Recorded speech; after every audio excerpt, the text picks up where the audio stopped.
Welcome, good evening, and my name is Randy Silva. Welcome to my channel, and thanks for joining me. And if you're watching this later on, thanks for that. Remember to like and subscribe.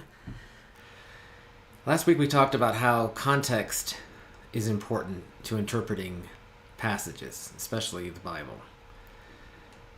We know that. We've heard that. We've heard that we should have context. Textual context, cultural context, rhetorical context, did I say cultural? Historical, lots of context.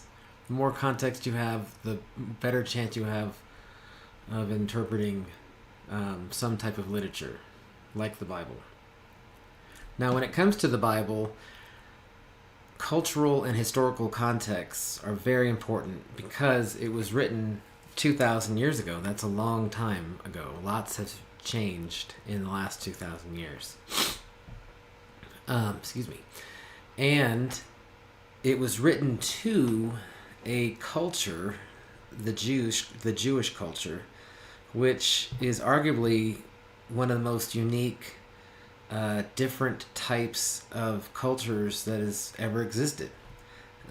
In the Bible, when it talks about what all the different laws and things that the Jews would abide by, those laws themselves distinguished the Jews from everyone else, from where they lived, from the clothes they wore, to the food they ate, to how they behaved. And the Jews took it upon themselves to even further that. So at any rate, it was a very unique culture. It's the culture still exists to this day, the modern Jewish culture, but the Jewish culture of the before Christ and the first century was even different from the modern culture of the Jews. We talked about how it's difficult to find this context. A lot of it has been lost to time, but texts do remain. We have the Bible itself.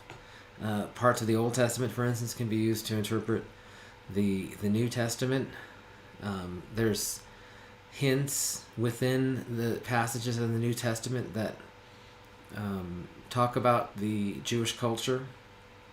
There, we talked about the Apocrypha, the Talmud, which was the Mishnah, and with the combined with the commentary called the Gemara, and the Midrash, and the pseudepigraphal writings, and also the historical writings of Josephus in his book Antiquities. So therefore, there are texts, but we have to squeeze as much as possible out of these texts. So what the Pharisaical lens does is it's a set of postulates or set of axioms, set of rules, truths, knowledge, ideas that allows one to be able to interpret specifically the Gospels, Matthew, Mark, Luke, and John, more correctly and fully. And it also applies to Acts and the rest of the New Testament, but mostly we're going to be talking about the Gospels. So one of the different types of or facets of the lens of the Pharisaical lens I referred to it as the tradition of the elders, or aka the hedge. So that's what we're going to be talking about tonight. The first thing I wanted to talk about by way of introduction is what drove the Pharisees.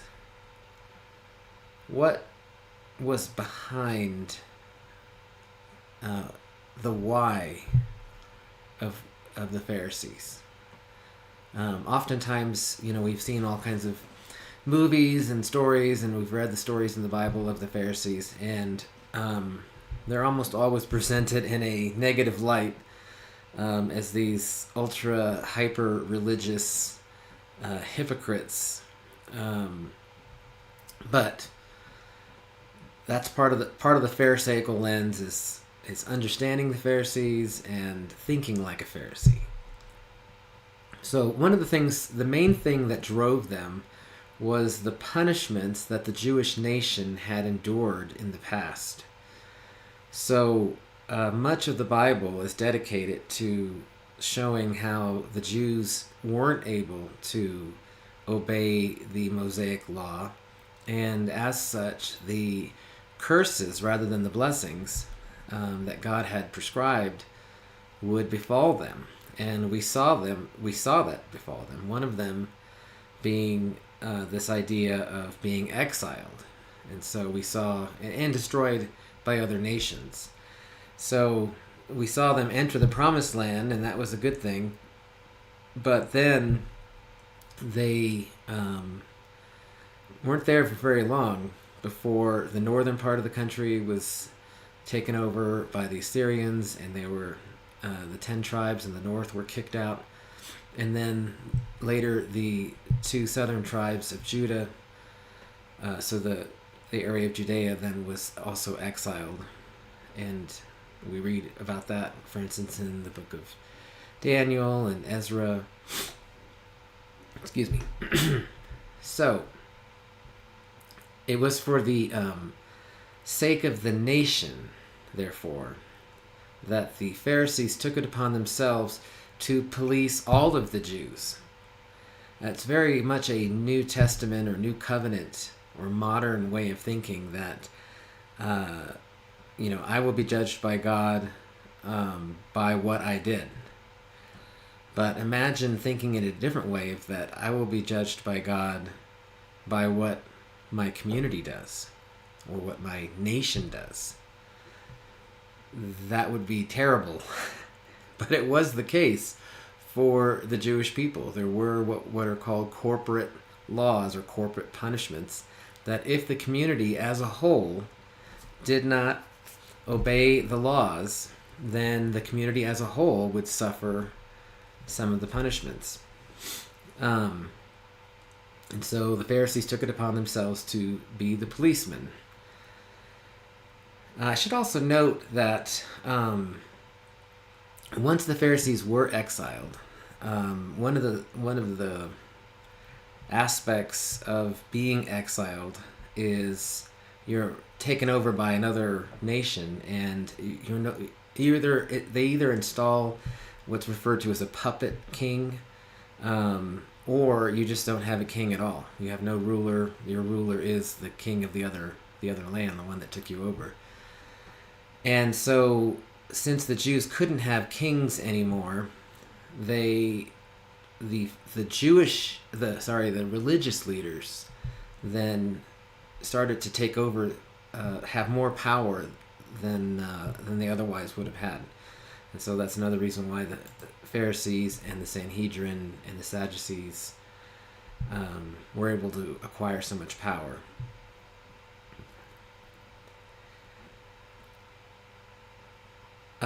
There's also, you could see, a benefit for the Pharisees to excommunicate people, questionable Jews. If someone was not if they broke some of these commands, and the commands that involved either execution or excommunication, they would look for those lawbreakers, because once you were once you were dead, or once you were out of the nation of Israel, then it doesn't matter what you do. Your sins are no longer part of the corporate punishments. So what the Pharisees had to do is they had to make the law capable of being followed by even the simplest of the people.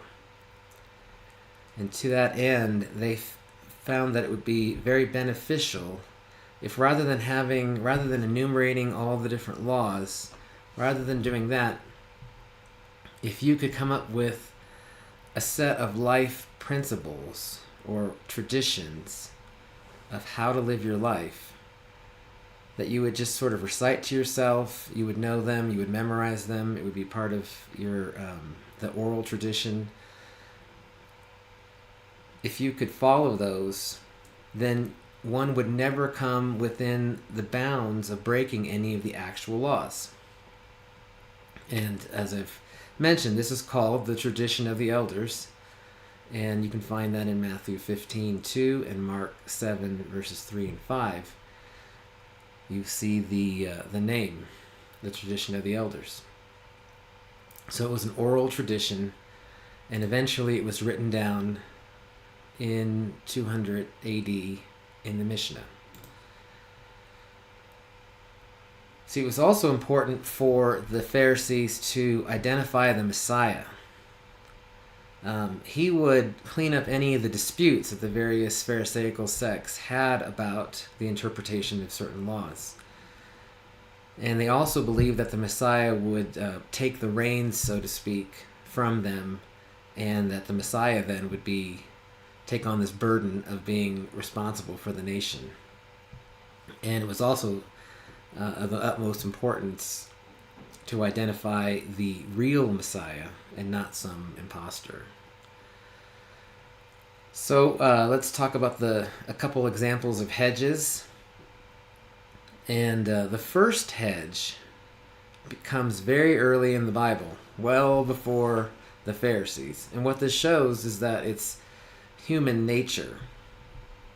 So by way of just definition, hedge, I'm using that word in the sense of like a fence or a boundary.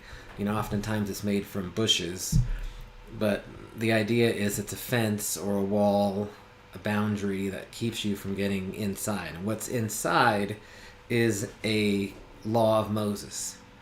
And you don't even want to get close to breaking it. And so the hedge is a way of life that keeps you from ever coming within the bounds of breaking one of these laws. So it is human nature to create hedges. As we're going through this, you might think of maybe some of your own hedges for not sinning, not breaking any laws. And humans think they're being smart when they create them. But in actuality, the hedges make whatever law they're protecting more difficult to follow. They tend to abstract the law. You don't even really need to know the law that's inside. You just know, don't go in here. Stay around, stay outside this hedge. And the hedges themselves tend to expand over time, because let's say somebody was able to break the law that was inside of it, then the Pharisees or whoever the priests or leaders might say, well, we need to make the hedge even bigger. So let's look at Genesis 2:17 and Genesis 3:3.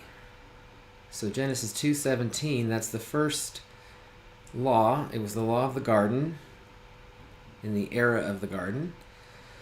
It says, but you must not eat from the tree of the knowledge of good and evil, for when you eat of it, you will certainly die.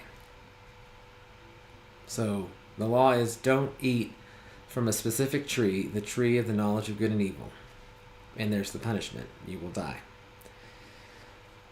So then when the serpent starts interrogating and manipulating Adam and Eve, he asks the woman, did God really say you must not eat from any tree in the garden? And she gives the law. She says in verse 3 of chapter 3, but God did say you must not eat fruit from the tree that is in the middle of the garden.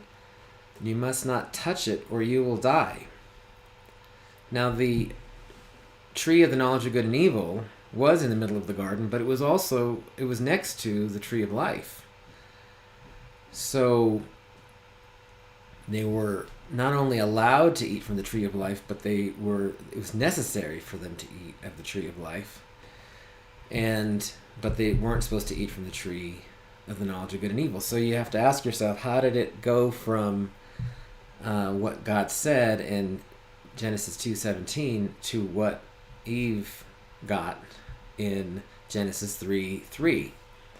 And we can assume that Adam had the responsibility of communicating this law to Eve, and it's possible different things happen. Again, it's human nature, so this could have happened many different ways. But perhaps Eve was asking questions about why.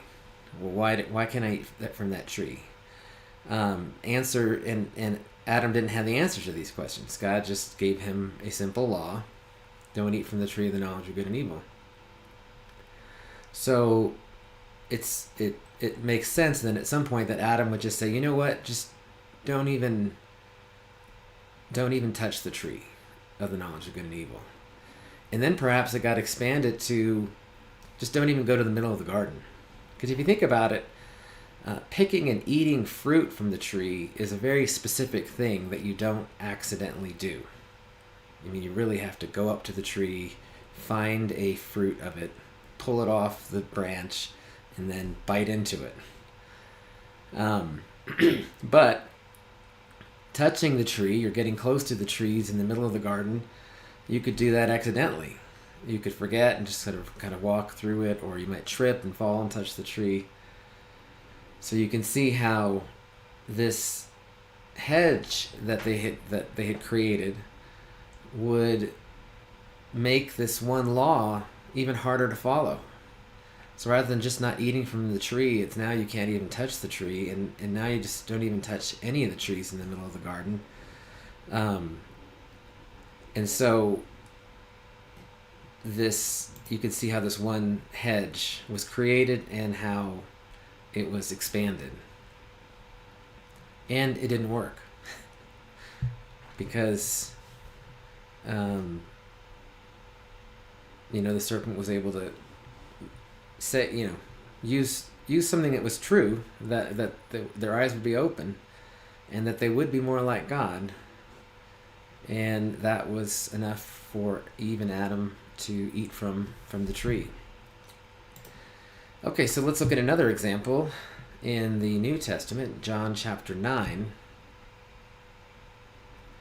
Now, John chapter 9, the tradition of the elders is not mentioned, but this particular passage, it's about the man born blind that Jesus healed. Especially, we're going to read verses 13 through 34. I don't know if we'll read the whole passage, but it encompasses not just the hedge, but it encompasses really the whole lens. It's really a great passage just in general to understanding the Pharisaical lens. So in verse 13 it says, they brought to the Pharisees the man who had been blind. Now on the day on which Jesus had made the mud and opened the man's eyes was the Sabbath. Therefore the Pharisees asked him how he had received his sight. He put mud on my eyes, the man said, and I washed, and now I see. Now you'll see here as we're reading that the Pharisees aren't interested in the man as they are in Jesus, but they are interested in both. Some of the Pharisees said, this man is not from God, for he does not keep the Sabbath. That's verse 16. But others asked, how can a sinner perform such signs? So they were divided. Then they turned again to the blind man. What have you to say about him? It was your eyes he opened. The man replied, he is a prophet. They still did not believe that he had been blind and that he had received a sight until they sent for the man's parents. Is this your son?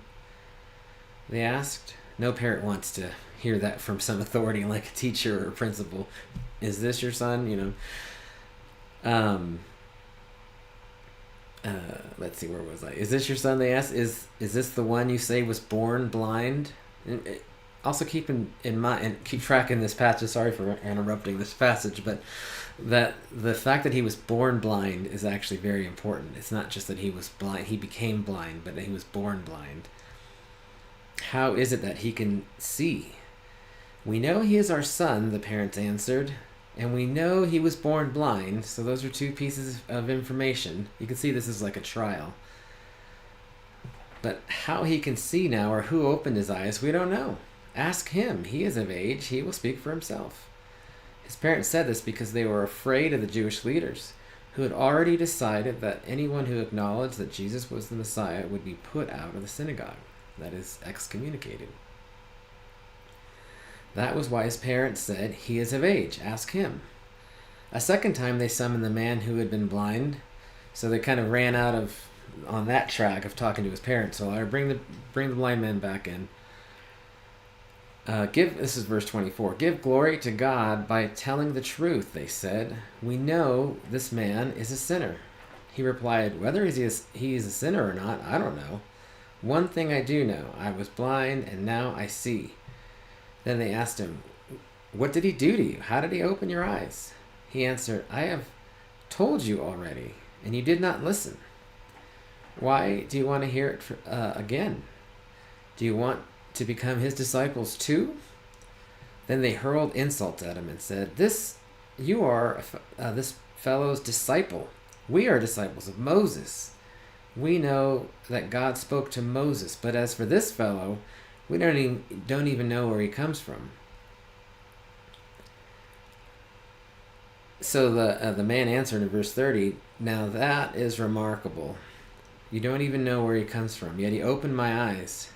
We know that God does not listen to sinners. He listens to the godly person who does his will. Nobody has ever heard the opening of the eyes of a man born blind. If this man were not from God, he could do nothing." To this they replied, "You were steeped at sin at birth. How dare you lecture us?" And they threw him out. And this is just a great passage. There's so much in this. For the sake of time, we're going to focus on the hedge for the most part. So, as far as the Pharisaical lens, you have to ask yourself, why are the Pharisees even doing this? Why do they even care? Well, we know they care because they're the policemen of the state of Israel. They're there to make sure that all of the Jews obey all of the laws. So that's the first part of why they would even create or have this case, this trial. Now,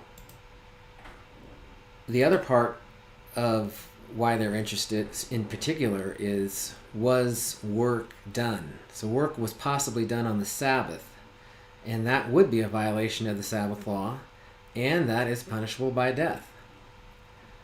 It's also possible that the man did work by cleaning his eyes, but again, they're not that interested in the man. Now, the actual Sabbath law, which is given in several places in the Torah, but in Exodus 20, 8 through 11, and Exodus 35, 1 through 3, and it's retold in Deuteronomy 5, verses 12 through 15. The specific law or text is, on that day you shall not do any work. So that's kind of vague, though. What does it mean to do work?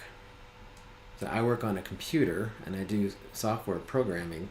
So if we still had the Sabbath laws, would that mean I shouldn't write code like I do for work? Or should it mean I just avoid a computer altogether on the Sabbath? You can see how the hedges come possibly or partly because of you have to try to interpret the law, and you don't want to break it for sure. So the question then was, is healing work? The only specific types of work that are listed in the Torah are agricultural. So that's in Exodus 34:21. Might be 35:21. And then no, actually, I think it's 34:21. I don't want to turn there just for the sake of time, but also it mentions don't cook or start a fire in your dwelling. That's Exodus 35:3. And it also says don't travel too far, don't leave your dwelling.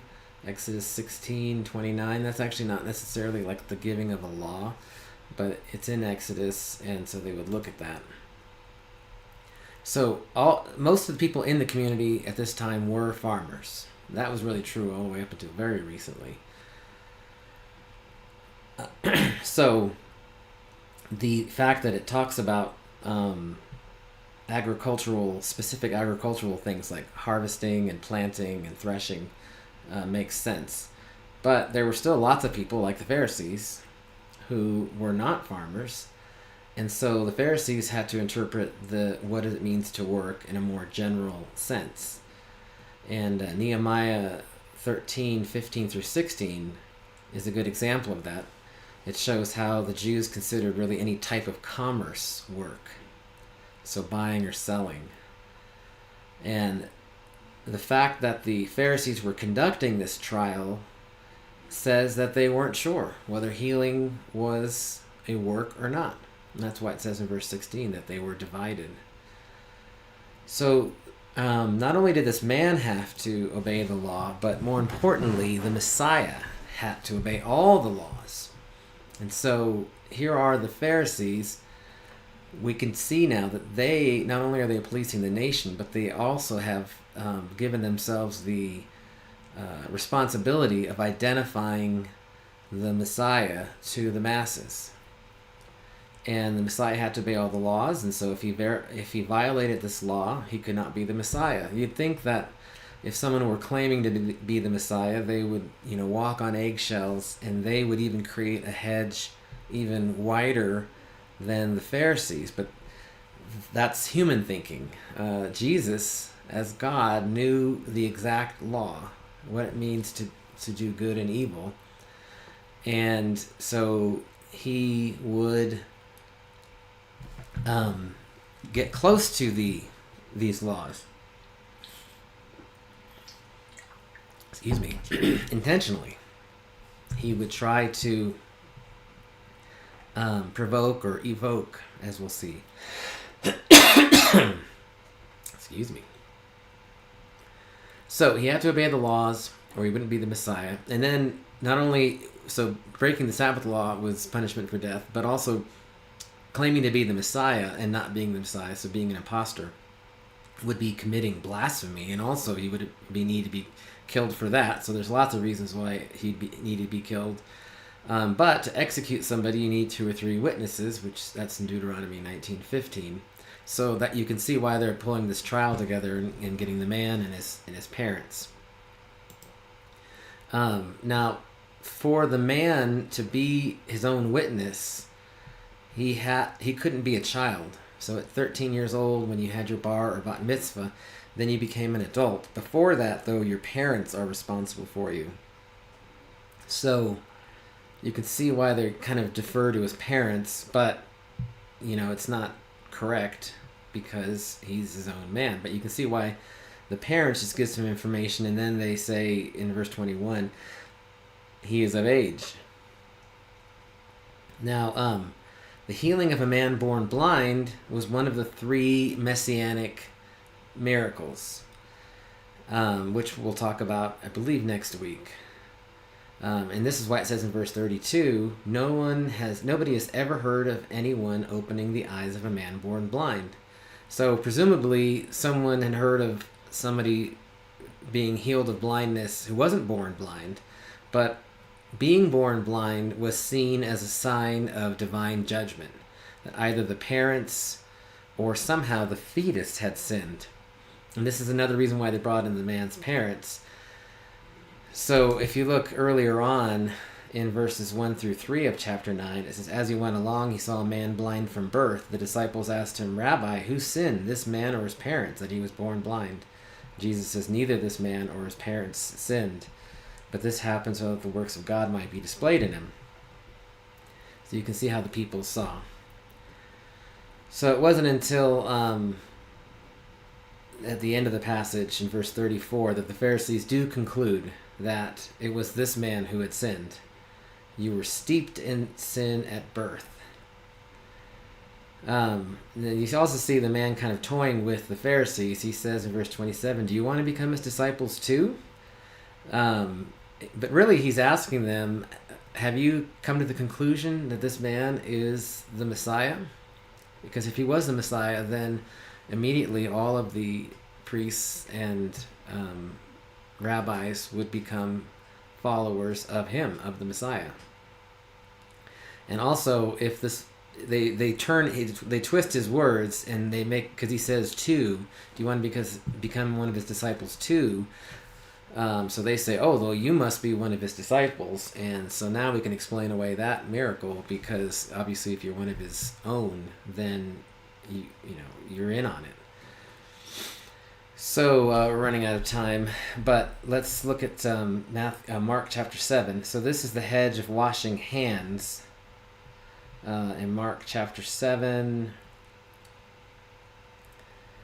the Pharisees and some of the verse 1, the Pharisees and some of the teachers of the law who had come from Jerusalem gathered around Jesus, saw some of his disciples eating food with their hands that were defiled, that is, unwashed. The Pharisees and all of the Jews do not eat unless their hands they give their hands the ceremonial washing, holding to the tradition of the elders. When they come from the marketplace, they do not eat unless they wash, and they observe many other traditions, such as the washing of cups and pitchers and kettles. So the Pharisees and teachers of the law asked Jesus, "Why do your disciples live according to the tradition of the elders instead of eating food with defiled hands?" So again, you can see the Pharisees had created this committee that were following Jesus around and observing him very closely. And here they see that his disciples, who he is responsible for, aren't washing their hands. But there is no Mosaic law that says you have to wash your hands before you eat. So what they're actually referring to is one of these tradition of the elders, and they even say it. Why don't you observe the tradition of the elders? Because if you don't observe the tradition of the elders, then you might come close to breaking a law. You might accidentally break a law. You'll be inside of the hedge, and now you might break a law. The only laws there are for washing your hands is for certain priestly duties. That's Exodus 30, verses 19 through 21. A person who has touched another person who has a discharge, Leviticus 15 and 11. That sounds reasonable. You should wash your hands. And there are other ways that a person could become ritually unclean. So by washing your hands before you eat, you could avoid any possible law breaking. In verses 16 through 13, I don't have time to read it, but here you can see why Jesus ultimately says that these hedges are wrong. It's because that they keep expanding, but remember, it's not just one law. It's all these other laws all over the place that all have their hedges that are expanding. And at some point, those hedges from one intersect with the hedges of another. And then by remaining outside the hedge of one could mean actually breaking one of the real laws, one of the actual laws. And so Jesus gives this example. He says that the law that can be broken is honor your father and mother, and it's broken by this tradition of the elders known as korban. Korban was this idea that you could set aside some of your money for a tithe or an offering before it was required by law. So there were also laws about tithes and offerings. And it makes sense that you would want to have this tithe and offering ahead of time. And so, therefore, they created this hedge to protect the laws on giving, but that intersected with the laws of honoring one's parents. And so Jesus is saying, now because of this hedge on some of the giving laws, you are now breaking one of the 10 commandments. Honor your father and mother. So, in summary, you can see that if you understand these hedges that the Pharisees were using, then you'll be able to identify them elsewhere in the Gospels, and it'll help you understand the Gospels.